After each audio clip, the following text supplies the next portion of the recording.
Oh, violence, just call me, I've answered before. I'd made many enemies and settled my scores. But came a cry from a man that I'd known, someone to whom rare compassion I'd shown. And so I opened up my door to the man who promised me blood and war.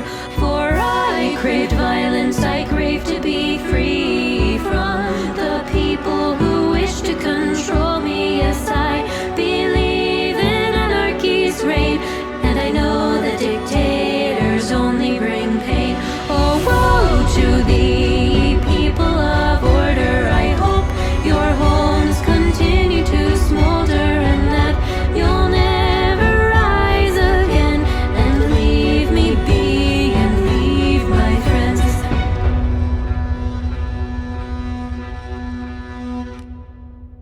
Last week, Riku disappeared. Ash returned inside of a hotel room with a completely naked ogre sitting in his bed, I believe it was. He was just as confused as you were and thought Riku abandoned him and was concerned why you were in his room, but you left very quickly. Very, very quickly. Mm-hmm. You found Haven, and Haven immediately clung themselves to you. As a backpack. As a backpack, yes. Haven and Ash went to go get food. Zaz, Reese, and Anjali went to go sell the metal dog at the cheap Phoenix. And you sold the bits to them thanks to some haggling. He said that he's going to make a squirrel metal dog out of a taxidermy squirrel. Then you went to the alchemist, and they did not see the bracelet. And you met the two hobgoblins at the vegetable stand and found out that Zahiri didn't have the bracelet on them when she got to their store. As you were looking around, Anjali saw a kobold and a kenku about to rob a woman shopper and surprised them from behind. They got nervous and did some thieves' cant, which you recognized. They admitted to stealing the bracelet, but didn't know where it went. Another figure came in to play a Incubus, and they scurried off. Reese and Zaz followed, and you saw that they went inside of a cellar, which for some reason Anjali knew it was the Thieves Guild entrance. You gathered that a lady of influence wanted the item and had asked the Thieves Guild to steal it, and then you went to go find Haven and Ash. While you were waiting, Haven and Ash caught up on some things, discovered some secrets about their past, and Haven said, I was alone on the battlefield, but saw a familiar face from afar that looked different to Ash. The person, Morgan, said, you were not alone on the battlefield. I'm hurt that you didn't remember that I was there. And you caught up. You find Haven and Ash at the Krusty Crack, and you decide that you need to go talk to the Fangs and then Zahiri again. When you got to the Fangs, you met General Grak the Vivid, and they paid half of what was owed to you because you weren't done yet, and they also gave you each a healing potion. They seemed impressed. So you're just leaving the Fangs with your 100 gold each, and now you have money jingling in your pocket. Well, where to? Where were you all at while we were in there? And Reese, why are you still carrying around like 5 swords? I thought you guys were going to sell those. Well, we've done a little bit of running around. We got rid of the metal dog, and at the same time, we stopped by the vegetable stand that Zahiri was talking about, and Anjali was able to point out that the Thieves Guild might be involved. And we talked a little bit about this at the Krusty Crack, but I feel slightly inclined to almost drop more context. Yeah, we talked about whether we wanted to, try to go through there and try to go up that hierarchy and then find the client, or maybe see if we could magically locate the item. But it seems as if someone was interested in the necklace specifically. We were thinking about maybe talking to Zahiri about seeing if maybe they know anybody who could know anything about the necklace, because it seems like a very personal item, and the fact that somebody very specifically, some kind of client, wanted that specific... Sorry, I've been saying necklace, but it was the bracelet, if somebody very specific wanted it. Well, that's good to know. That's really good knowledge. Thank you. I mean, I'm happy if everyone else is to go do the hunting and various things and see what we can find. We had a small encounter with an old friend of mine, but nothing untoward. Just catching up and finding out what Ash has been doing while away. Like I said before, Ash, I'm glad that you're back. As am I glad to be back, and I'm glad that Zaz, that you're back in one piece as well. Thanks. Hope it doesn't happen again. Yes, one can only hope. I do know that in my absence I missed most of what seems to be occurring around this bracelet, but wherever you all choose to go, I will certainly follow and catch up eventually with what it is we're specifically looking for. DM, what time of day is it? Like middle of the afternoon? Okay. I mean, in terms of other things, we could also figure out what to do with all these swords. I know we just got healing potions, but, we still have those healing potion ingredients. But at the same time, we could also talk to Zahiri. So we could do that, or we can go risk our lives in the tower again. We do have to carry on with our contract. We're under obligation, but thankfully there doesn't seem to be a time limit on that. Why don't we deal with the swords first, because they're an easy dump and run, and then we can maybe see Zahir and go from there. Sure. Sounds like a plan. As we're walking to whatever armourer that you say, Nikki, I want to fall back and speak with Anjali as the others continue trekking though. Okay, go back to the blacksmith that you went to the first day. Back to see Divvy Skydrifter. Yeah. As you are walking, Haven finally moves away from Ash and falls behind with Anjali. Hey, Anjali. Yes. I wanted to say thank you. Ash means a lot to me. There's a lot of things that happened before, and we saved each other's lives, and there's a lot that has happened and gone on before and since, and I was a bit panicked, so thank you for getting me to bed, and my apologies for attempting to hit on you while particularly drunk. Oh, no apologies necessary. I was glad to help you up. Well, thank you. It's not that I wouldn't hit on you, I would just prefer to do it sober so that we can both enjoy it if that were to happen. But, yes, the drunkenness, thank you. Did I walk into a wall? Possibly. A few times. I'm a bit concerned. I was passing a eatery just a little ways back before we caught up with Ash, and I happened to hear someone commenting on my arse being out in the tavern. I don't remember this. I don't believe that I particularly got naked, and as you were sober the whole night, I was wondering if you could fill me in, please. I think there was a moment where your pants fell down again while you were talking to Zahiri, but other than that, I think you were fine afterwards. That's appreciated. They seem to stay up afterwards, if that's any help. Oh, that's good to know, thank you. I'll probably have to maybe find a tailor while we're here, see if I can't get them more secured, some suspenders or something. Well, Zahiri makes belts, right? That's true, yes.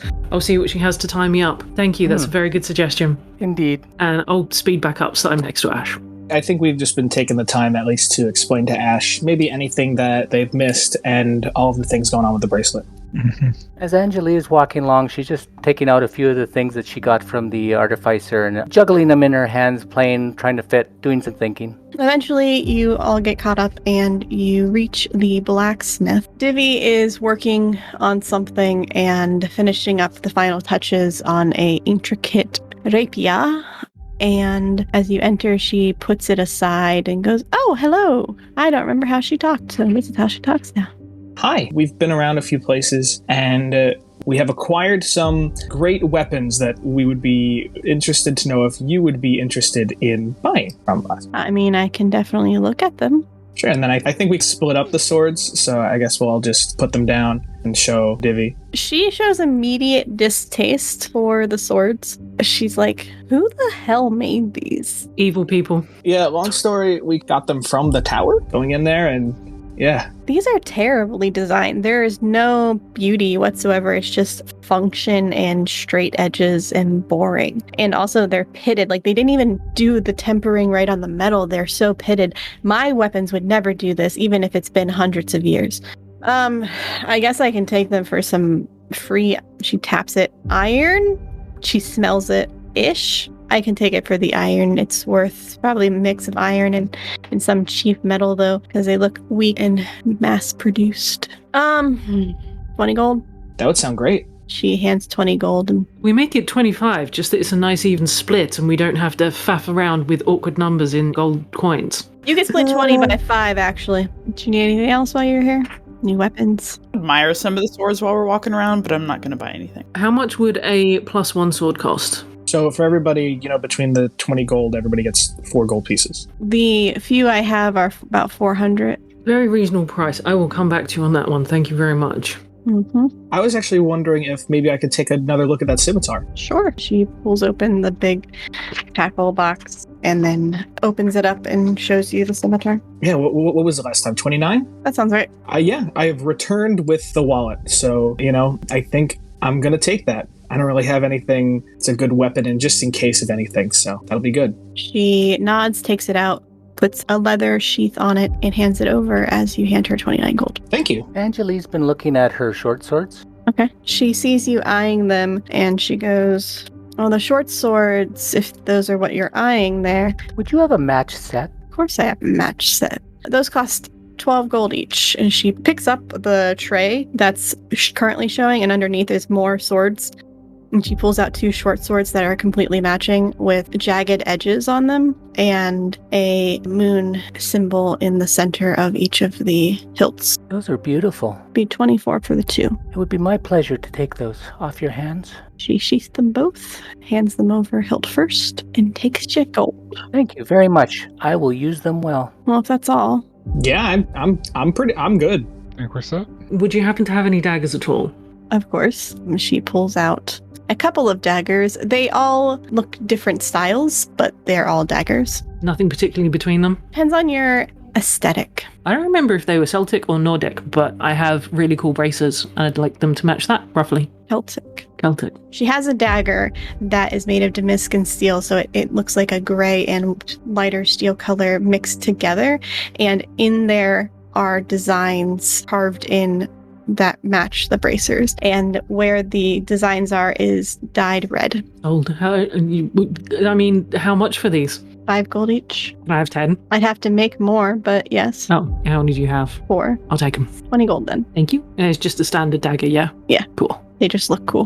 Do you want me to make the other 6 for you? I'll see how they throw, though. I'm sure they're absolutely excellent quality. I will come back to you on that one. Thank you. Okay. Well, that's 3 of you. What about the other 2? You all want anything? How much would it be to sharpen this? And I'm going to heft out the really big sword that's on my back. 5 gold in a day. Couple hours. I'm almost done on this piece. Deal. I will give her 5 gold and sword. She will take it, ignoring the rapier, and immediately just walk over to like this stone machine, and has a pedal on it, and she just keeps pedaling it so the stone spins and sparks start flying as she starts sharpening it. Cool. If you need anything else, just come back or holler. Yeah, sure. See you in a couple hours for your sharpened weapon. Thank you very much. Thank you, Divvy. You're amazing. I know. I guess we'll exit the blacksmith on the way to the leather workers. Talk to Zahiri again Mm-hmm. Yeah, sure. and figure out if that bracelet's actually got some more value to it. Yeah, I don't think Brandish to Beauty was too far. If they're still open, let's go see. Burnished Beauty is a block or so away, so it is not too far. And you do see Zahiri currently working on a piece. As the door opens, she looks up and places the piece down. She's like, "Oh, hello. Welcome." Good afternoon. How are you? Oh, I'm very entertained after last night, but I'm hoping you come here with good news. I believe my colleagues have some, but however, before they get to that, I was wondering perchance if you could help me with a reliable belt that would stop such events occurring again. But it was so entertaining the first 2 times. True, but wouldn't you prefer that the third was intentional when within such a private setting where it can be taken advantage of? Point. Okay. She pulls out a couple of belts, and she has black, brown, and tan colored belts, and then a red one. And the black one has Celtic styles on it, and the red one has a diamond-like design on it. The other 2 are plain. I will go with the black one and stick with the aesthetic. That'll be 2 gold. Thank you very much. And also, these guys, I think, have progressed. Yeah, we've been following around, and well, to make a long story short, we think the Thieves Guild might be involved in this. Of course they are. And that it was stolen, yeah. And that would imply that there was a very specific client looking for your bracelet. Do you know anybody who would have that kind of interest in something much more personal like that, or something that specific? She's thinking and absentmindedly starts twirling her hair between her fingers, and she's like, I don't know. There's a couple of rich bastards who come in, but I don't think they're greedy. There's like one lady who's super obnoxious, and she always tends to try to get a deal out of everything, even though she has more money than most of the city and combined. But I don't think she would steal it. She's never commented on the bracelet. I think when I was talking to the individual that was suggesting, it sounded like the lady was more of a collector, that she was very interested in that specific piece and not likely to sell it for any price now that she has it. Oh, that could be Thero.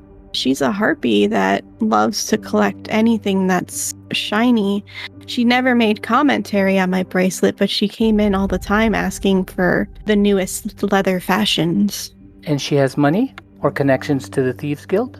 Well, she tends to steal a lot of things, so she probably has a ton of money just from being a thief herself. So I would assume she has connections, though that I'm aware of. She's not part of the Thieves Guild, but I'm not sure. You don't straight up ask a thief if they're part of a Thieves Guild.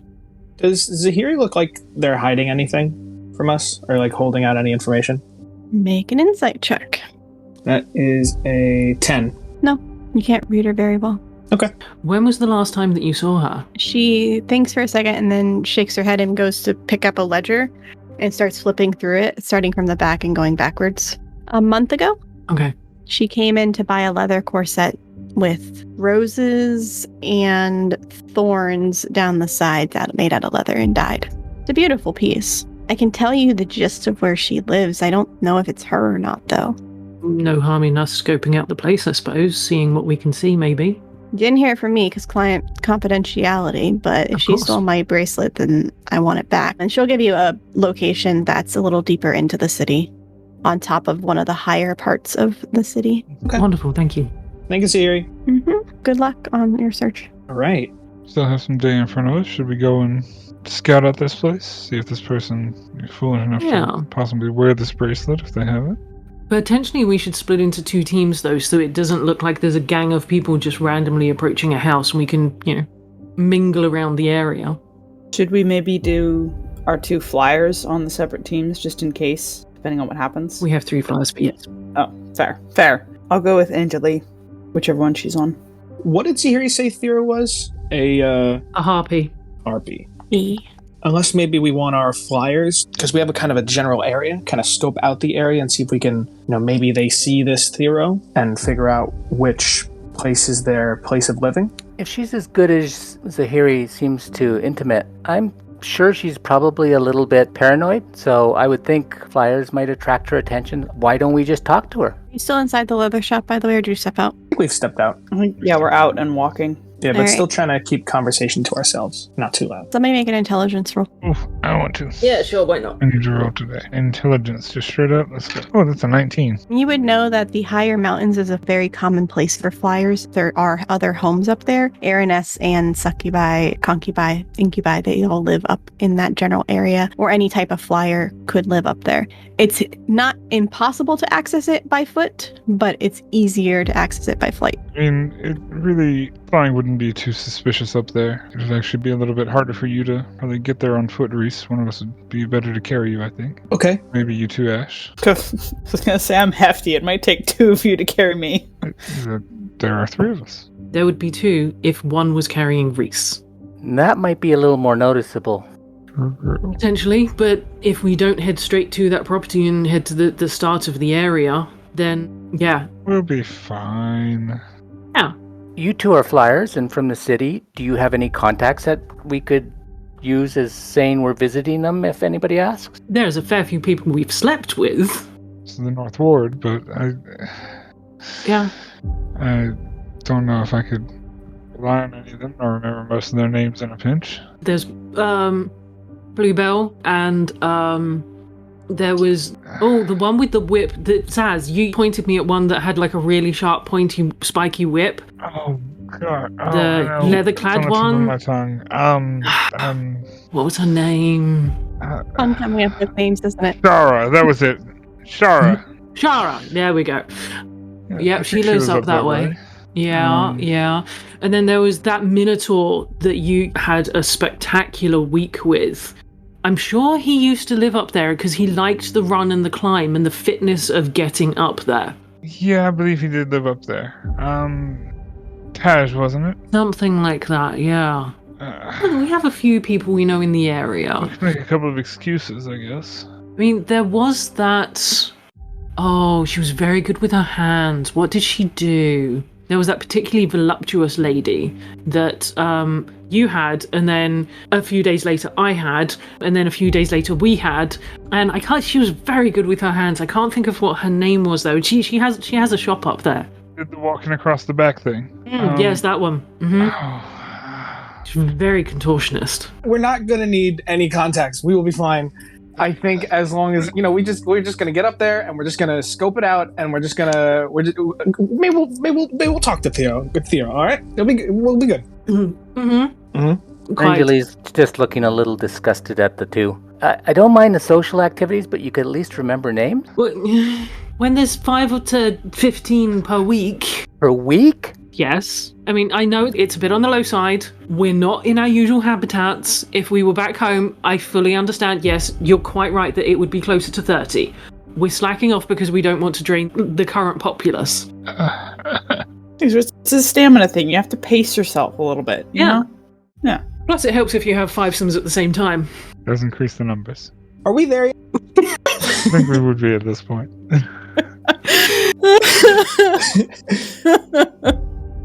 That was more Reese rather than me. He can say that out loud. You've reached the top of the hill. That's what she said. And you see a small set of houses. There's about a couple dozen homes up here, and you don't see anybody that you recognize as of the moment. You are looking around. You don't know where specifically she lives. I don't think she might have given you a street, but a description. You guys can make investigation checks, and then if anybody wants to make a perception check as well.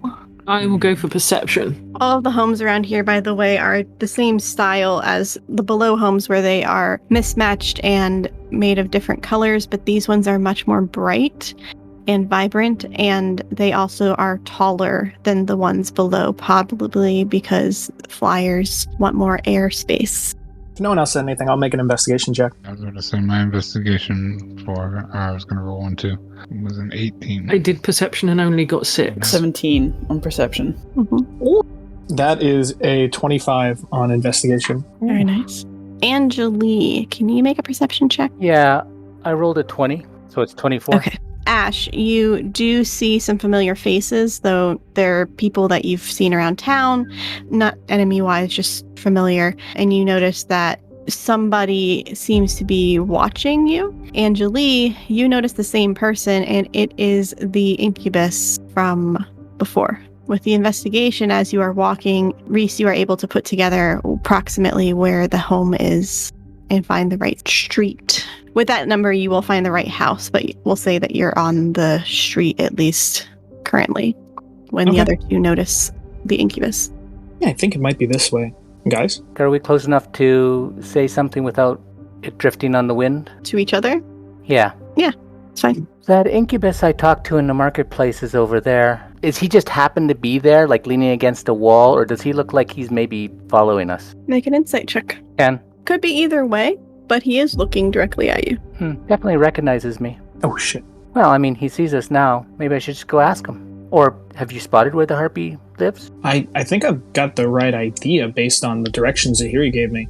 The Incubus definitely works for the Thieves Guild, and if she does as well... There is the possibility and the unfortunate possibility that he's a lookout, paid to stand there and warn her when someone is coming towards her property. I mean, we could just ruin his whole, hiding in the shadows vibe and just walk up and talk to him. Or we can destroy the shadows with Rainbow Bridge right behind him and then force him out into the light. He's not hostile yet. Give me 5 minutes, he will be. I was afraid of that. Maybe we should just talk to him first. I mean, you guys do have a way with people, do you not? Yes, but not each other usually. Sounds like a challenge. Incubuses aren't turned on by other incubuses. It's true. Yep. We're all asexuals to each other. They know how many people you've slept with. And it's never enough. She starts heading over to talk to him. Yeah, I'll join Angelie. I'll I'm behind, I guess. find a point to keep watch and make sure no one's trying to ambush us. Okay. Make a perception check. A new one, right? A new one. So who is leading the way to talk to? 14. I think Angelie... Okay. I'm close behind. Okay. Angelie, you walk up to the Incubus and he goes, "Oh, you spotted me. What a shame. Why? Were you trying to be sneaky? No, not at all. That's good. If I was, you wouldn't have spotted me. Fancy meeting you here. Do you live here? I do. But you don't, so why are you all up here? How do you know I don't? Because I know my people that are my neighbors. We see each other constantly. That makes sense. Good neighborhood watch. I'm sorry, I didn't really get the chance to. I'm Reese. What's your name? Carthos. Carthos. Nice. I've never actually been in this part of the city, so this is kind of I have some newer friends who actually have some wings, so I figured I might as well go check it out, and they're kind of showing me around. Oh, interesting. You can try to make a deception check on that, Earl. Sure. Would it be deception or would it be the other one? Because technically we are winged friends and we are showing him around. Whichever. It's the same plus either way, but I will say deception, which is a dirty 20. I rolled a 16. So that's interesting. Very strange coincidence, but interesting. I'm glad you're getting a chance to look at the higher tiers. It's much nicer up here. Clearer weather, less smog, less noises, Well, except for the moaning, but whatever. I feel like you get that everywhere in the city, but it's a little harder for me or maybe my friends people with just the two landlocked legs just to walk around in such higher places like this. But it is nice. It's much more open. Unless you're a minotaur like Thaz. And I nod over towards Haven, and what Taz had said earlier was the minotaur's name, I think. Mm-hmm. Yeah. Yeah, he used to live here. If you don't mind my asking, what is the rent these days? Or do you own your own place? Depends on the person. Well, I'm talking to you. It's none of your business. Well, who do we talk to about finding if there's open vacancies? A realtor or a landlord? Not very forthcoming, are you? Nope. Part of my charm. Interesting. I'll call from wherever I happen to be stationed, standing guard, saying, "You've got no charm, you're an idiot." He does not respond. But, Haven, you do see an Iranice standing on top of the building next to where Carthos is, and an Ulfer on the other building to the other side. No one else is standing guard. Okay, I will... Do they look like they're watching us, like they're hostile? Do they look like they're standing guard? The Iranice has their arms over their chest, and the Ulfer is kind of sitting crouched, like they're ready to pounce if necessary. Who's nearest to me? They are both equidistant to you. Sorry, who in our team is nearest to me? Probably Ash or Zaz. Back, so probably me. I will, knowing that you have exceptional hearing, but also that there's an Ulfa directly across the way that has exceptional hearing, I will say... Fuck it, I will say some kind of code to you that only you would know. Something like, I really don't think I'm going to have anything to drink this evening, but I am going to go for a little bit of fly, maybe. Do you think you would fancy a stroll? I will turn and look kind of slightly confused, but I will make eye contact with you when I do turn. And I will raise an eyebrow in the direction that I want you to glance further. So, Okay. Can I see, if I look following Haven's cues, can I see the other individuals? Make a perception check with advantage. That is a 19.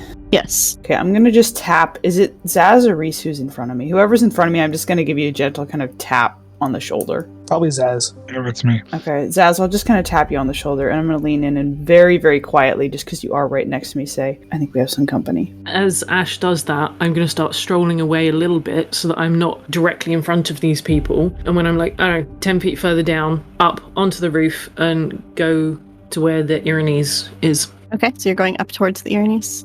I mean, Reese doesn't know what's going on, and Reese, I guess, I don't think really necessarily paying attention to that, but he was kind of coming to this anyway. Carthos, thank you. I apologize for my friends being a little bit insulting, but I'm glad to finally meet you. And I toss him a silver, and I'm like, thank you for your time. I do appreciate it. We're just going to be looking around. This place is cool. He takes the silver and pockets it, and then says, of course, I'd love to help people. So, Haven, you fly right next to the Iranice? No, I was walking down a bit and then up and then back so that I'm not up and straight in their face. I'm giving them time to be like, oh, someone's coming, so they don't stab me instantly necessarily. Okay. I would walk slightly down the alleyway by 10 feet, up onto the rooftop, and then back towards the Iranese. Iranice watched you do this, so she turns to face you. At this point, I think we're gonna do initiative. We might not need it yet, but just so I have it. Anjali has been keeping an eye on Carthus the whole time. What more curious if he starts going alert or starts going for a weapon. As Ash's mentioned, would probably start looking around to find out where we have company coming from. I'm not saying Haven, as soon as I took a look around, would kind of start going toward rooftops. I got an 18. All right, Haven, you said you got a 19? 18. 18. I can do that now then, I guess. I already put you in. I did that and I had a 10. I have a 5. I have a 2. Oh, no. Is a 4. But now you also have a scimitar, and that's nice.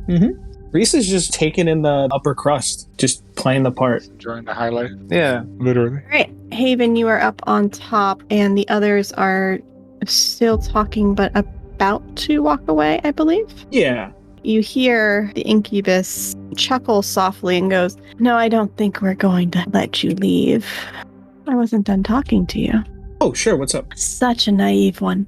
And then he just whistles, and that will start the initiative. But Haven, you can go first. Anjali would like to say, in response to his comment to Reese, is he's not naive, he was just giving you a chance. Nod. Make a deception check on that one. Not that it matters. Natural 20. Fuck. Hold on. Nope, didn't beat it. Interesting that the Incubus says, for a brief moment you can see a flicker of concern, but then he masks it really quickly. Haven, what are you doing on the roof? Would I be able to have a brief conversation with this person, or is she looking hostile? What am I seeing in front of me? Yeah, I will say that this is starting as the conversation is happening downstairs. Okay, so briefly having a quick chat with her, then I go, "Hi, how you doing? What are you doing up here? It looks really nice from this vantage point, doesn't it?" Yeah, it's great for watching people. Any particular reason? Because people are trying to undo some work that I did. I don't appreciate that. Would those people be us? Because if so, I'd like to stab you. Well, I want to stab you back, so it's fine. Awesome. Okay, I'm going to try and stab you then. Yeah. The politest conversation on the history of the planet about murdering someone. As long as everybody's in agreement, right? I'm stabbing her regardless. Sorry. It's happening. But sorry. That is a 15 to hit. 15 hits. Wicked. 5 damage. Okay. She does not like that. Is that your turn? 2-weapon fighting. I can hit her again, right? Yes. Oh, I'll hit her again then. You just can't add your... Who's my jigs? It has to be with light weapons, yeah. 12 plus 4, 16. That hits. And that is a 3 damage. Okay. Zaz, what is your passive perception, please? Passive perception is 13. Okay. Then you do not see this as someone comes up behind you and stabs you with a scimitar. Ooh, Ouch. not good. Does a 13 hit? 13 is my armor class, so So it does. yes. You take a whole 3 slashing damage Ooh. as a kobold appears behind you. Not a fan. He's missing an eye and he has a big grin on his face. Up next, the Ulfer on the rooftop will jump down and land beside Ash because they seem like the most interesting opponent. I'm flattered. Should be. Does a 21 hit. Yes. Jeez. I wonder. It takes a bite out of you and you take 3 piercing damage. Ow. Rude. Halved. Is that with the half? I will never remember to have it for you. Cool. Great. So when it's like 1.5, is that rounded up or rounded down? It's down. That's right, damage rounds down. I can't make another "that's what she said" joke this soon. God damn it. Anjali, it's your turn. Wait, what was the ruling? 1 Okay. point of damage. Anjali isn't close enough to be engaged by him, correct? At this moment, no. You're 10 feet away. And for flyers that we've seen, it's just the Araneus that Haven's beside? You haven't seen them yet. Okay. But we don't see any other ones right above me or anything. Correct. She will take to the air, moving 40 feet up. As you do, you see Haven and the Araneus in combat. Okay, it's her movement. She will repair her bow. Object interaction, I guess. Not for fighting at this round, because this round she is going to be somewhat perturbed and upset at the way this has turned into a fight suddenly, instead of them having much better sense. So as she gets more and more upset, her hands start glowing a little bit of a green sort of flame, which then spreads to her bow. Okay. As she uses her Araneus ability of Hellish Weapon. Okay. For the listeners, what does Hellish Weapon do? Hellish Weapon will allow me to make a weapon I am using poisonous for 1 minute. It will do an increase of 1d8 damage. Okay. Is that an action to do? It's an action to do, yes. I do have a bonus action. I don't suppose as she goes up that she sees a chimney or anything that she can, or a balcony that she can particularly hide behind? Nowhere that you can easily hide. There are some sloped roofs, though, so you could try to hide beyond that, but that's about it. You get maybe half cover. Yeah, more interested in the hiding action. All right, she's good then. All right, up next is the Incubus, who saw you fly up, but sees a very stabbable Reese in front of him. So he will try to stab Reese. And that's a 19 to hit. Ah, shit. Yeah, that hits. You only take 4 points of damage, because I'm rolling Okay. like shit on my d6s. Is that half? No, I'm kidding. All right. That is its turn, and then the Aranese's turn gets to attack Haven. She is distracted by the fact that you just stabbed her twice and is bleeding profusely. So as she goes to swing, the pain shoots up her side and she misses and she glares but tries to fly away. You get an attack of opportunity. 19 to hit. Yep. Okay, so that was... I don't add my bonuses to this, it's just the dice roll, right? This is with your bonus. Sweet. 5 plus 2, so 7 damage. Okay. As she takes off in flight, how would you like to stop her from flying away? I will, being a flyer and knowing how harsh this is going to be, I will reach up and grab her wingtip and hack down just between her shoulder joints.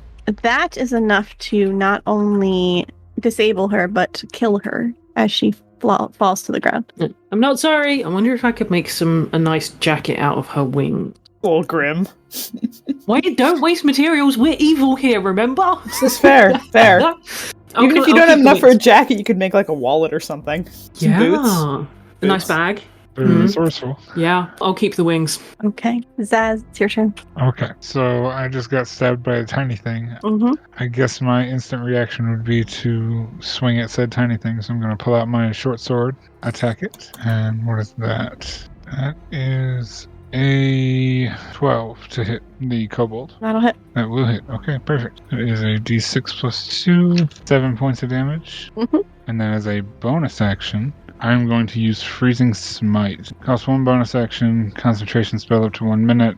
Next time I hit a creature with a melee weapon attack during the spell's duration, weapon emits a cold blue glow, and the attack deals an extra 2d6 of cold damage to the target. Okay. I'm going to be channeling that as I'm staring down this kobold, angry, in pain. Your weapon slashes across his chest and he grumbles, grabbing it. You see blood running down his shirt, but he seems unperturbed, even though he looks badly injured. Ash, you're being attacked by an ulcer. Somebody just bit me and I am pissed off. I may not have my sword, but I do have all of my claws and teeth. So I'm going to turn around and claw at this ulcer that's come after me. That's a 19 to hit. Yep. That is 8 damage. Okay. You splash across what part of his body? If he's facing me, I'm just going to go kind of right across his torso, like shoulder down. All right, you get 3 good slashes across his chest. And that will be all that I do. I might growl while I'm doing it too. He growls back. I'm fine. Grrr. Grr. Reese, it's your turn. There's chaos everywhere. Reese gets very serious, and he doesn't show that he's scared at all by the damage that he's taken. And he looks Karthos right into the eyes, knowing that he's also seeing all the chaos, seeing his ally probably fall from the roof, the Aranes, and all this shit happening, and just say, she wasn't kidding. And I'm going to cast Silent Image. That's a 15-foot cube that I'm actually going to have on myself and around me. And Reese is going to put out both of his hands, and almost from the palms of his hands glowing is going to be this, from both of them each, these multi-headed cobras that seem to just come out and then hang in the air almost, probably about like 5 feet above them, almost hitting the top of that 15-foot cube. And in a Hydra-like fashion, it is like one neck that then extends into multiple, and all of these cobras have all of their fangs out and like dripping with saliva as if they are starving. And to make it really extra creepy, they're also going to have just a little bit of blood dripping from the eyes. That is all going to hang down over, well, really over all of the chaos, but looking Karthos directly in the eyes. That is insanely cool. Yeah. Does everybody in the cube have to make a save? It is just a save if they are to really see through the illusion, because it is a silent image. But yeah, that would be a DC of 14. Yeah, physical interaction with the image reveals it to be an illusion because things pass through it. A creature that uses its action to examine the image can determine that it is an illusion with a successful intelligence investigation check against your spell save DC. Okay. I wasn't sure if it caused fear or something like that. No, I'm just trying to be intimidating. Okay. You do see fear well up in his eyes because he's never seen this before, but he tries and fails to mask it again. He doesn't step out of your range, but he takes a half a step back from you. Now it is the orc's turn, unless you wanted to do anything else. No, that's it. Also, just the idea that the heads are kind of out in all directions. I know that we're packed a little bit in the alleyway, both having Anjali, Zaz, and Ash within 5 or 10 feet of me. So they're over all of them two hanging down are these very scary looking snakes. I will say it distracts a little bit the Ulfer and the Incubus. Cool. An orc appears and runs behind you, Ash. And I rolled a 22. Ooh. Oof. That's 6 points of slashing damage as his scimitar crosses your back. I will probably let out a very small yelp, kind of like when you accidentally step on a dog's tail. And it's halved by 3. Haven, your Irene's friend is dead. Do I see that Ash is currently flanked from where I am at the top? Yes. How high up am I? 15 feet. Okay. You could get right next to, but 15 feet above the kobold or the orc. Neither of them have taken damage. I will fly down to the one that is in front of Ash so that I can get flanking on it with her. And then... That's the Ulfer, I think. Yes. Yeah. Oh, shit, that's going to have resistance. Well, you are still... I think it took your full movement to get there, so you still are 15 feet up. That's a good point. What is my movement? 30. Fuck. Alright, I will throw a dagger then.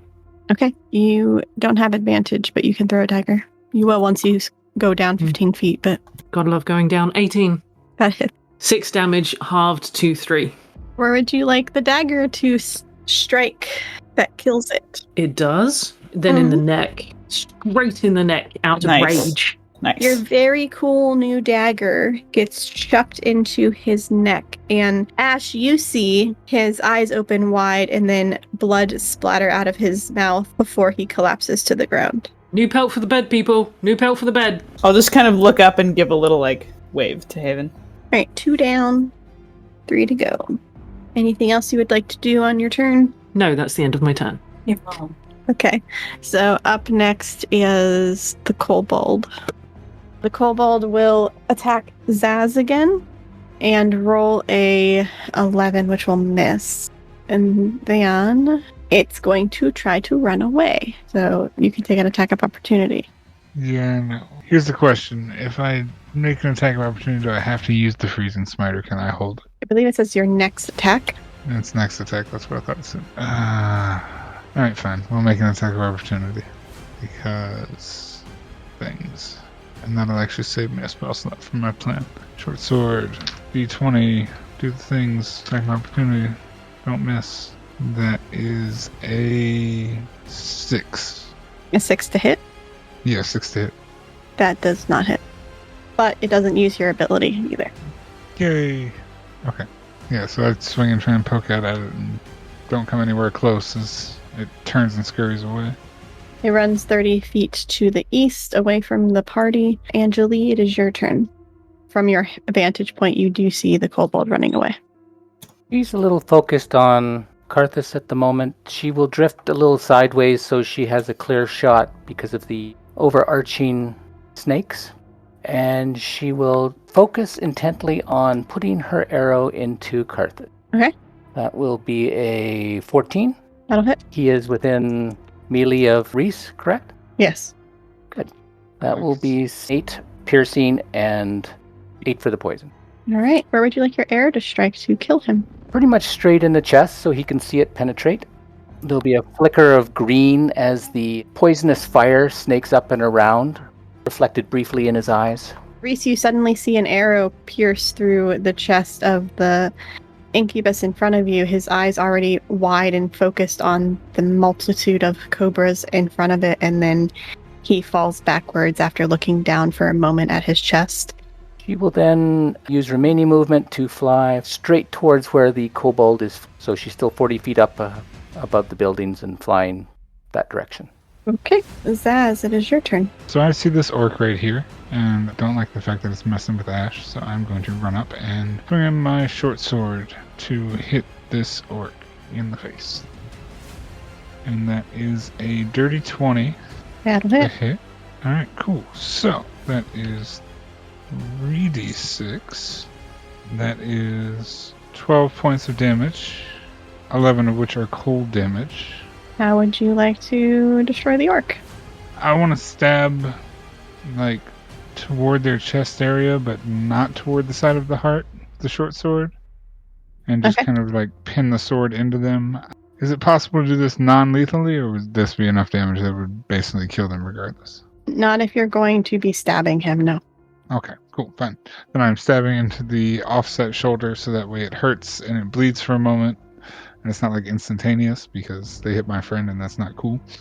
And then I'm going to pull the sword back out and just kind of like flourish it.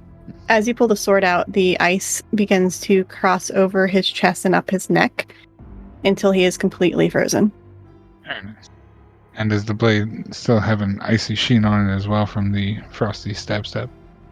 It has a sheen on it, but you don't think it'll do any more because it's only the one attack, right? Yeah, no. It won't do any more cold damage, but it does still have that cold sheen to it. That's fine. As I pull the blade out, I'll kind of like notice that it's got that little bit of cold and liquid on it. I'll just kind of like wipe it off with my offhand. Right. Ash, it is your turn. How frozen is our orc friend currently? Is he like completely encased in ice, or is he like partially? Is it like just where the stab wound was? He's partially frozen down his chest and up his neck, but he is dead. Cool. I'm just gonna kind of look around and see who else has been fighting us who isn't yet dead or thoroughly indisposed. There's the runner. You see the Yeah. kobold running. Yeah. Let's see. He is 35 feet away from you. And I'm going to use my entire turn to try and catch up with him. And I'm an Ulfer, so I'm faster. My base movement is 40. Then you can catch up to him. I'm going to drop and dramatically run on all fours after this kobold. And does he have his back to me when I reach him? Yes. Okay, I'm just going to try to claw and just like rake across his back from like shoulder down. Okay, make an attacker. That is 22. That definitely hits. That is 8 damage. How would you like to destroy him? I like to rip his spine out if I can. Sure. Just straight out the back with my claws. Just rip it out. Mortal Kombat style. As your claws strike down into the flesh and dig deep into the kobold's skin, you feel the spine and you yank backwards, pulling it completely out of him. And he collapses with no more spine to keep still and no more life in him. And there are no more bad guys that you see. Are there people just standing around witnessing this?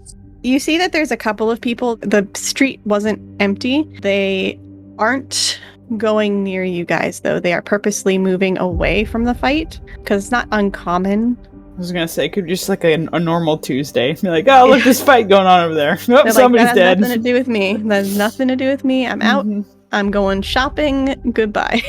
Anjali would like to land in front of one of those before they depart. Excuse me, do you live around here? See, you walk in front of a goblin and it quickly darts a little bit backwards and it's like, maybe not. Her bow and arrows are still flickering that green flame. Just a moment of your time. Do you know who that person was? And I'll gesture over towards where Karthus is. I'm just wondering where his place might be. It seems that it will be vacant now, ready for rent. An action of now the snakes have exited my palms and they are just action to move the silent image now behind Anjali as it just extra just things, just all of these piercing cobra eyes now also looking at the goblin from behind Anjali. He goes, that was Karthus. I don't know where he lives. I'm sorry, don't kill me. I just want to go shopping. No, it's no big deal. If you could do me one more favor, have you ever heard of anybody named Thero? Yes. They're actually a friend of ours. Do you think you can maybe point us in the right direction? Well, actually, I knew where they were. Sure. They live down that street in a few buildings down. It's the third building, I think. You can't miss it. It's the one with the gaudy gold objects all over it. Oh, thank you so much. But you didn't hear it from me because she'll kill me. Bye. And runs away. As they're off having this conversation, I'll kind of look to Haven and be like, crowd control? And I'll be looking at the bodies that are on the ground and kind of motion toward the rooftops. Absolutely. I left some wings up there. I need them to take them to Zahiri to see what she can make of it as well. And I don't know how good you are with skinning, but this ulfa here, it would either make a great pelt or a jacket. I mean, they're pretty beefy. So yeah, we should probably skin that and get the brain and take it to a tanner and go from there. It was a nice belt. Help me lift it onto this roof so that way we're not in the middle of the street doing this, but... Yep. Yeah, absolutely. Grab an arm and fly up. Heave-ho. And then once we get the ulfer to the roof, I will do what I can to skin the pelt off of the ulfer. I'll go down while he's doing that, grab the other bodies and bring them up so that we can loot them without having any issues from people. While you're doing that, if I can get to any that are close to me, I'll just pick them up and, like, throw them onto the roof. Easier not in the middle of the street, I think. Yeah. Okay. What should I do to skin this dead ulfer person? Yes, but well, we'll loot him first. Oh, of We'll course. loot all of them and then absolutely skin the ulfa. I've got the Irene's wings. We can get something decent off of that. Maybe 2 if we're lucky, and go from there. And as I'm kind of cutting apart the ulfer's pelt, I'm just going to say, oh, he could use this for the squirrel thing he's making. Yes, Squirrel? quite. Who said squirrel? The guy we sold the dog head. Oh, making this sort of thing. Oh, okay. He could use this for inspiration. Keep cutting away. Okay. I look a little bit disappointed. We passed a tree like 2 blocks back. There might be some squirrels there. I'll check when we go back. Okay. I'll definitely check. What loot do we find? You are able to, with a survival check, grab the other wing and the pelts. We need to make a survival check. To get the pelt, yes. I'm checking this. Can I give Zaz advantage because I'm helping? Sure. Sweet. Yay. There you go. Thank you. Is a 10 for the first roll and a 12 for the second roll. So with survival, that is a 17. That will be enough to get the pelt in full. Oh, very nice. And we'll say the wing too. Why not? Yay. As you search the bodies, otherwise, you find 10 gold, 22 silver, and 22 copper. Sorry, 10 gold, 22 silver. And 22 copper. Thank you. Did we get both the Irene's wings that I cut off, or was it just the one? Cool, thank you. Perfect. I'll say to everyone that I'm just pocketing the gold for now, and we can deal with the other stuff later, but I'll try and fold up and not mangle whatever pelt Zaz is able to remove, and if someone wants to take the brain. Or we can stick the brain inside the pelt, then fold it up like a little package and walk along with the dead person's skin on our backs. Totally normal. Yep. Nothing to see here. Nope. So I believe we have a heading with the gaudy house covered in gold, I believe it was, a few houses down. Yep. After Okay. we gather ourselves, I assume that's where we'd head off to. Anjali actually spends some time. She flies back up. Actually, she just stands where she is, where the kobold went down, kind of ignoring that whole thing and staring at the green flames that are on her bow and across her hands, and just kind of watches those fade out, because that's the first time that that's ever happened that she remembers, and seems to be rather quiet for the next while. Okay. How long does it take for them to do all that skinning and things? 10-20 minutes. All right. How long is a short rest? An hour. Okay. Yeah, by then, I think the silent image has faded because it only lasts for 10 minutes. And, yeah, Reese is just kind of chilling. Ready when you guys are. Anjali does look him over briefly and go, Reese, can your trick spell thing clean them up? Because if we're going to go talk to Thero, they look a mess. Clean who up? The ones that have been skinning the pelts. Oh, yeah. And I will use that when they come to me. I will use that minor trick to hold their clothes and then clean them. Everybody is cleaned of their blood. Yay! That's the blood, or the blood and the mud and all the other viscera that, as chaos beings that don't have paved streets, we would be covered in. All of it. Instantaneously clean. We stand out like sore thumbs. Yes. We look fucking weird.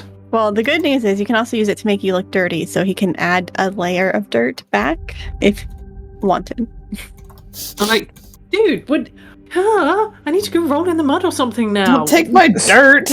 Sorry, a little too clean, and then just put a little more dirt.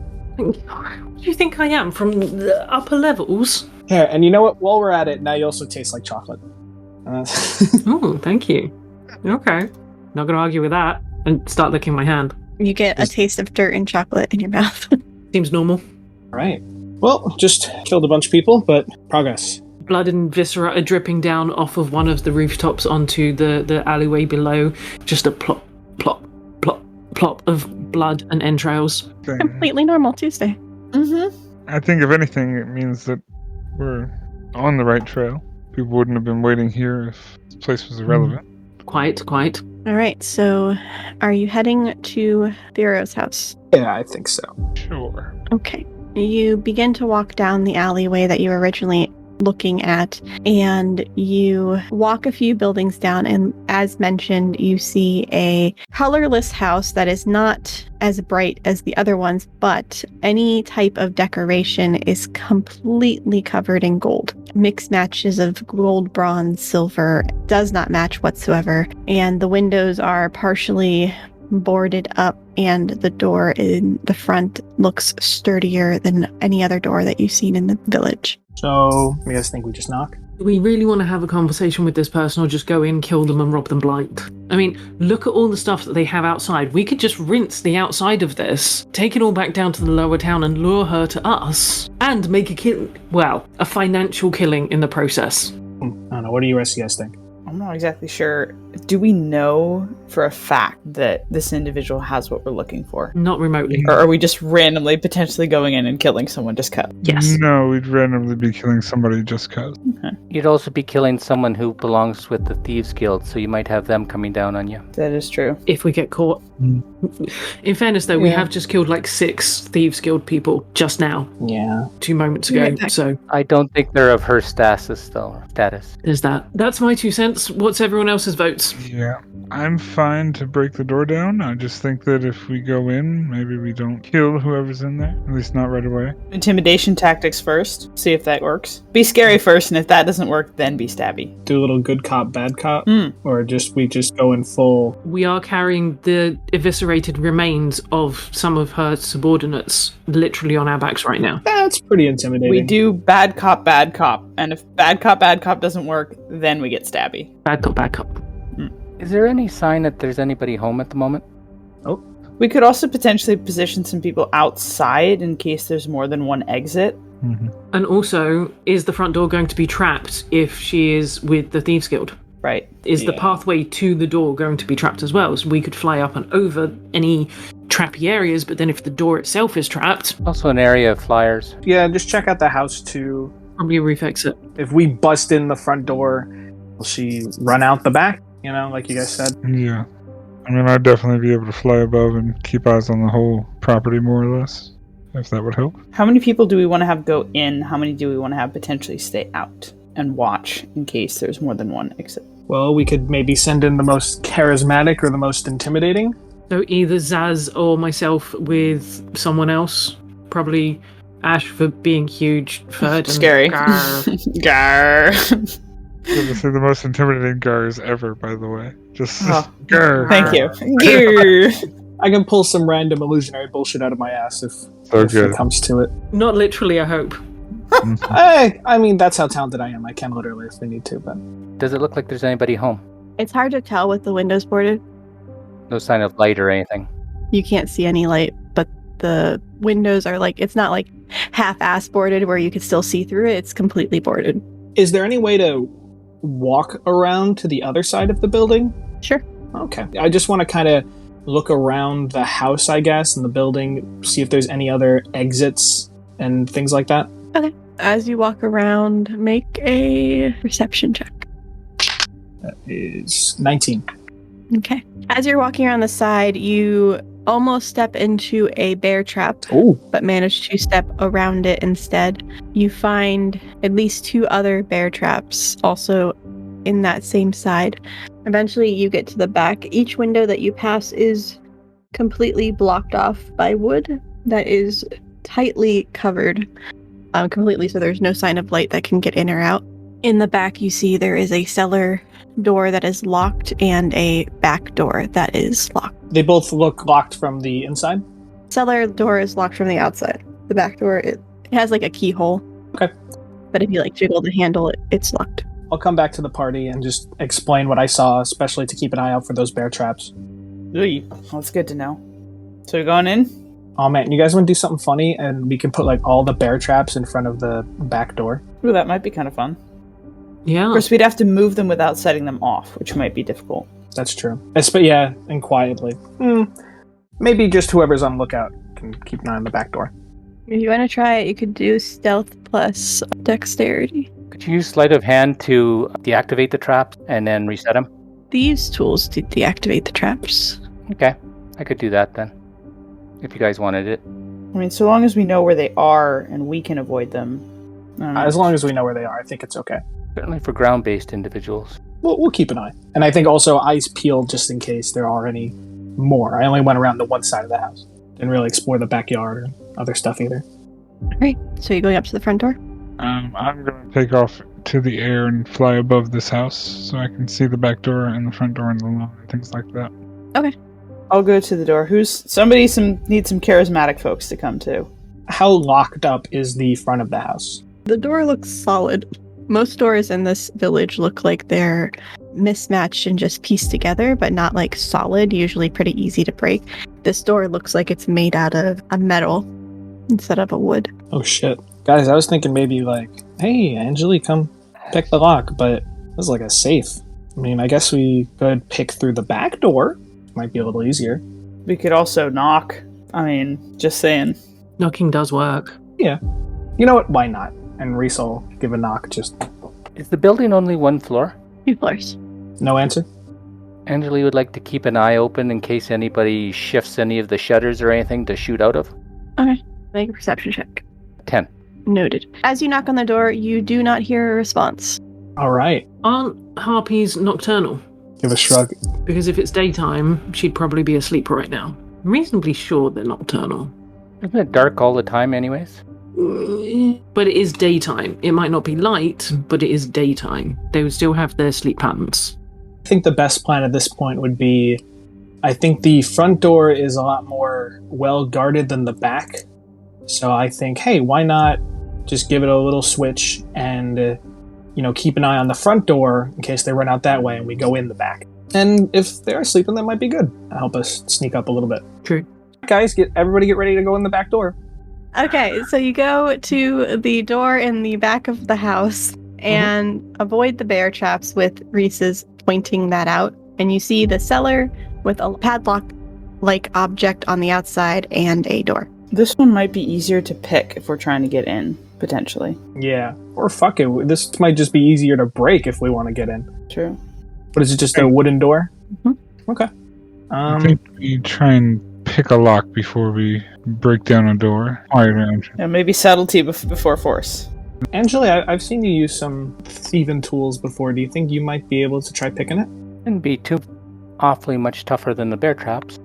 She will take a look, move up carefully and take a look at it first to see if tampering it with it will set off any kind of alarms or other traps. Okay, make a investigation check. 8. Seems fine. All right, so she'll attempt to start pick the lock. Roll thieves' tools. She gets 22.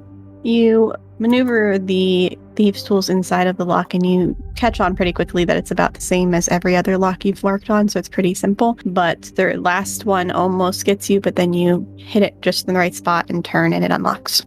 Next, is it a padlock you said? The door itself was a normal lock. The cellar had a padlock. So which door was this then? The wooden normal door. The back door. All right, I believe it's open. Nice job, Angeli. She'll move back and Impressive work. let someone else move up. Thank you. All right, who's first? I'll walk in first. I will go slowly and carefully. But I will just kind of step in the door. Are you okay after that fight, by the way? I'm alright. I've gotten fair worse.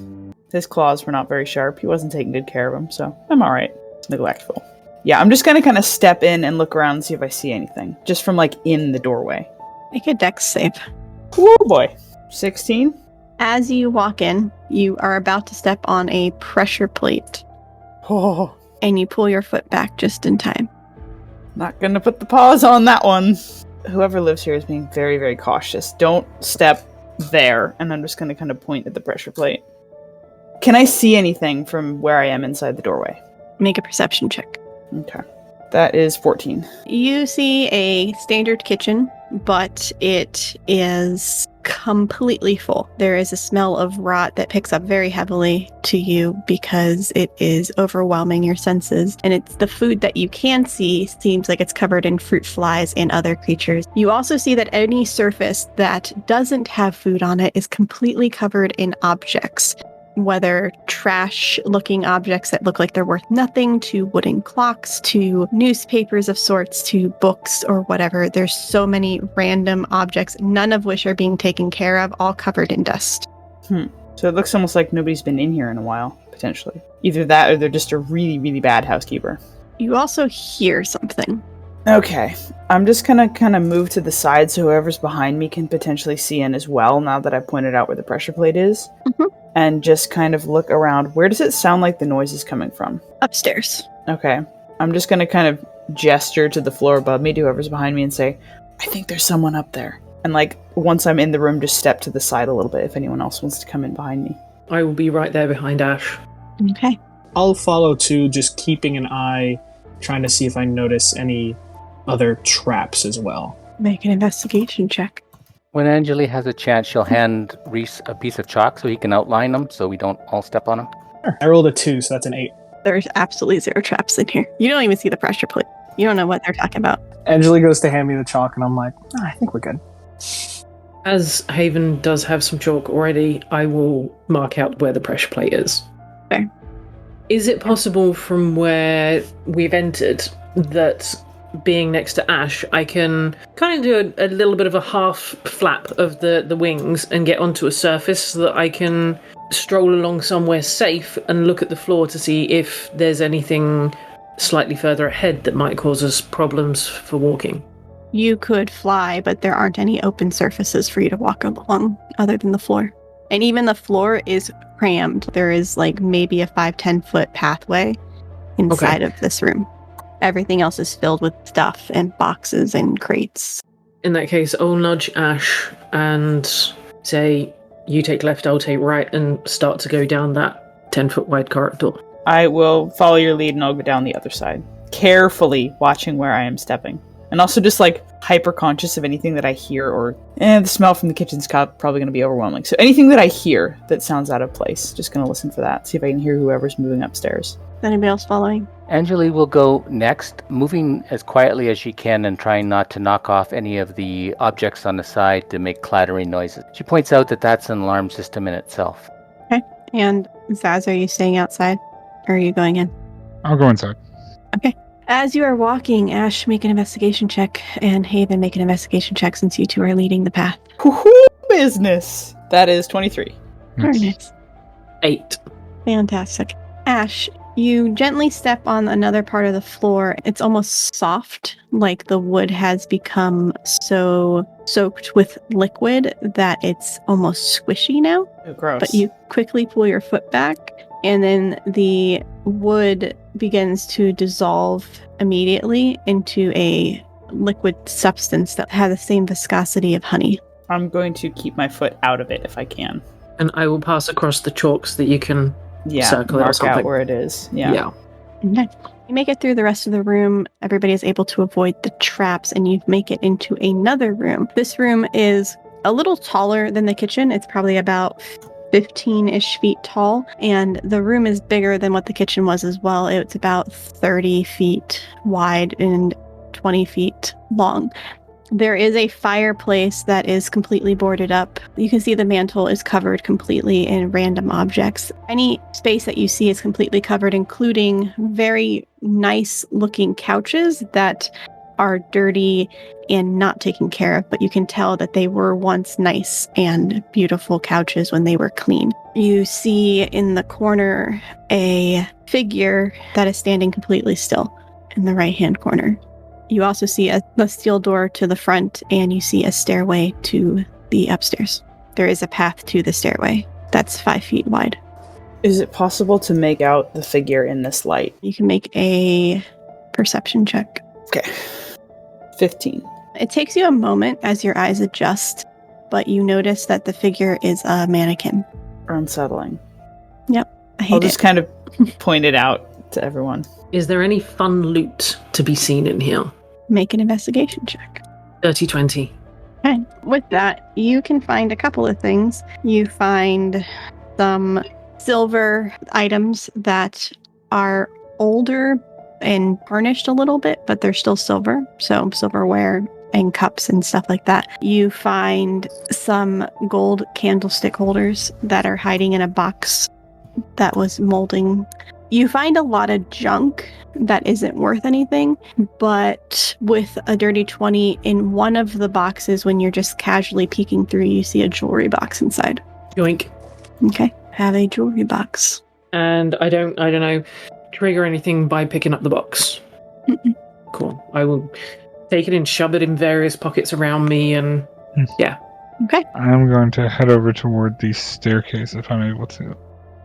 It's easy enough with flying ability to do so. At the bottom of the staircase, if I'm listening out, would I hear anything upstairs? No. Angela had heard stuff earlier, but that relates to Make a perception check. Oh, come on, don't fail me now. Why, Dice? Why do you hate me? No. That's a 5. Ooh. You don't hear anything. You do notice that the walls look different on this room, though, but you're not really sure what it is. Okay. Is that pointed out, or do we all notice it, or is it just something that only Daz sees? Yeah, I'd probably mention it. Actually, let me see something that goes on to my own hideout. Yep. I'd mention it to the rest of the group. Something's different about this room. I can't quite put my finger on it. Probably best. Make sure you don't put your finger on anything in case it's a mimic. Is that the person looting for jewelry boxes? Yes, I did it quite carefully. What do you say? Do as I say, not as I do. That one too. You and all your made-up rules. Can we do like a closer investigation of either the walls or something where it looks off? Sure. Poke it from a distance, see if an eyeball appears or something. I can use my mage hand. Anjali would like to look for any of the thieves' cant symbology or signs. Make an perception check, and Reese, as you use your mage hand, Yeah. poke the wall, nothing happens. I got an 8. 23. You glance around the room, and you're pretty sure you don't see any thieves' cant symbols. It's hard to tell because it's so dark, but nothing obvious is standing out. Doesn't seem to be a thieves' guild clubhouse anyways. While we're at it, I'm also just going to poke the mannequin, too. A moment. Oh, no. This is a long pause. Reese, you fool, the mannequin's an 18-level boss. And roll new characters. We did so well. 5 sessions. No. Reese is now a mannequin. As you poke it, it suddenly magically gets covered in robes, and a scythe appears in its hand, and it briefly animates and swings in a wide arc at you. I have to make a roll. Is that a grim? Don't touch it! 24. Yeah, that'll hit. Reese, no. You take 8 necrotic damage. Ooh. It's 1d10 plus 1d8. 1 second. Oh, no. 5 slashing damage. Ooh. Yikes. That's going to fuck Reese up. Oh, no, Reese. You also notice that it cuts across smoothly, and you see that the boxes that are nearby have all been very smoothly cut in that exact location, but they fall back exactly in the same position, so it doesn't look like they've been cut. Reese is going to try so hard not to, like, make a sound of pain and just, like, back up. And are the robes of the size still there, or? Nope, they're gone. Okay. Make a con save to see if you can manage to withhold that sound of pain, because that was a lot of damage. Yeah. Oh, wow, I forgot I have good constitution. That is 12 plus 4, 16. You make a little bit of a grunt, but it's not very loud. I put my hand on, like, Angeli's shoulder, and I'm just like, you see it's like a tear roll down his eye. That looked painful. Anjali just wanted to make another further observation on the room, is to see if there's a chronological positioning of stuff. Like, has someone lived here, filled it up, kept moving along, filled it up more, kept moving along? You made an investigation check in here. With your 23 from before, you can tell that the stuff in the back is older, and it looks like it's just slowly been crowded more and more. Things on top of each other. Things on the bottom are older and dirtier and worn out more than the things on top, which look newer but still dusty. So it looks like it's just someone's collection kept growing and growing and growing until they had no more room for it. Looks like whoever's lived here has lived here for a while and just keeps building up, so I imagine all the newer stuff is upstairs. There's also somebody or something moving around up there, so if we do go that way, we should be very, very cautious. Do we have to worry about the statue to get to the stairs? Is that how it works? Statue's in the opposite corner. I wonder why there's a trap there. Oh, Reese, you look horrible. You're still bleeding. That must have cut deep. You know what? Fuck it. I'm gonna take the healing potion that I got. 2d4 plus 2. Question regarding the statue. Mhm. Is it within striking distance of if someone came in the front door? So in theory, someone comes in the door, that'll instantly slice them. Yes. Is it positioned that it looks like that is the purpose, or that is just accidental, and it's potentially positioned to protect something else in the room? You're not sure. It looks like it's just in the corner. Did it only come alive when Reese touched it, or was it because Reese got in close enough in range to it? You can make a perception check to see if you noticed, because it all happened very quickly. 10. You aren't quite sure because as soon as he stepped within the potential range, he touched it, so it could have been either. Okay. I apologize. The healing potion was 2d4 plus 2, right? Yes. Sorry. I'm not going to risk it. Oh, what did you roll? I rolled 2 4s. Nice. Ooh, fancy. Big healing potion. Yeah, that brings me up a lot in terms of my max. All right. I'll head to the stairs and start checking it for traps. All right, make an investigation check. Is it possible to fly up without having to use the stairs? Not for all of us. I realize that. Barely, yes. Well, was I doing perception or investigation? Investigation. Investigation. 17. Nice. Okay. Nice. With that, you see that the walls that were pointed out before are shimmery. That's why they look different. The other room, they are dirty and wallpaper is like falling off of it. But this room, the walls are clean and shiny, like a glittery shine to them. I'll point that out to everyone else. And then I'm gonna throw a dagger at a wall just to make sure it's not something that can jump out and bite us as we go by from a safe distance.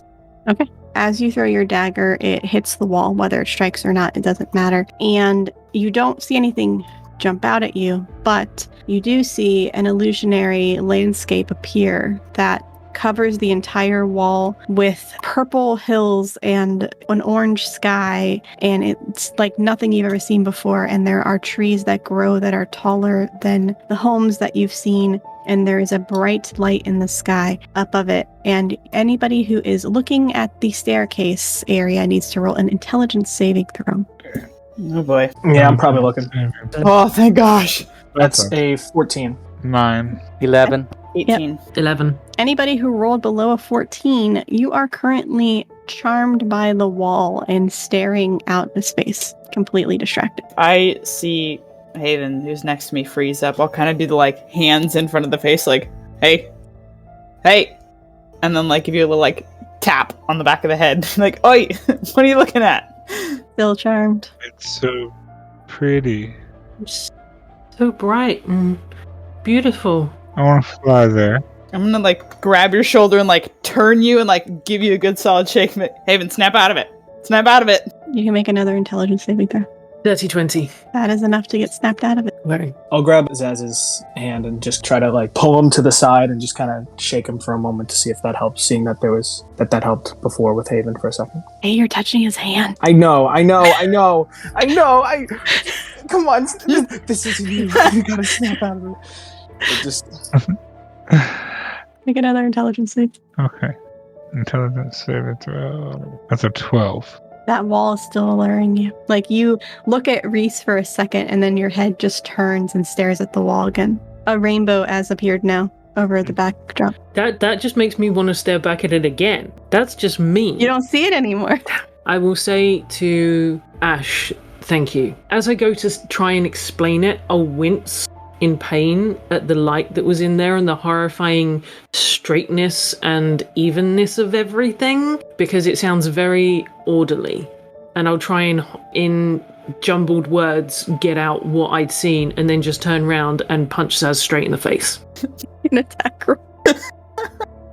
Charmed, and I'm about to fly into the wall right now, so I'm not Or into the really resisting. mannequin. Either or, yeah. 13. That's 13 is my armor class, so that would hit. Okay. Thankfully, I did it with my fist, so it's a flat 3 damage. Very nice. You can make another intelligence saving throw with advantage. Clock him in the jaw, be like, whoa!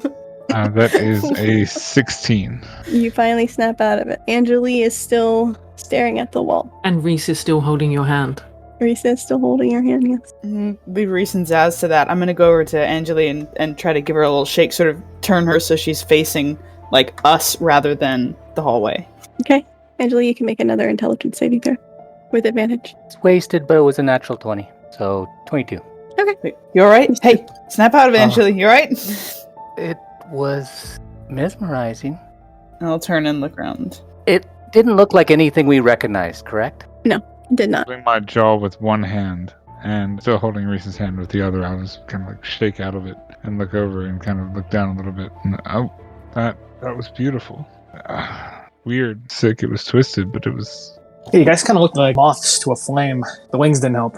Probably something, specific to winged folk, seeing as neither yourself or Ash were affected.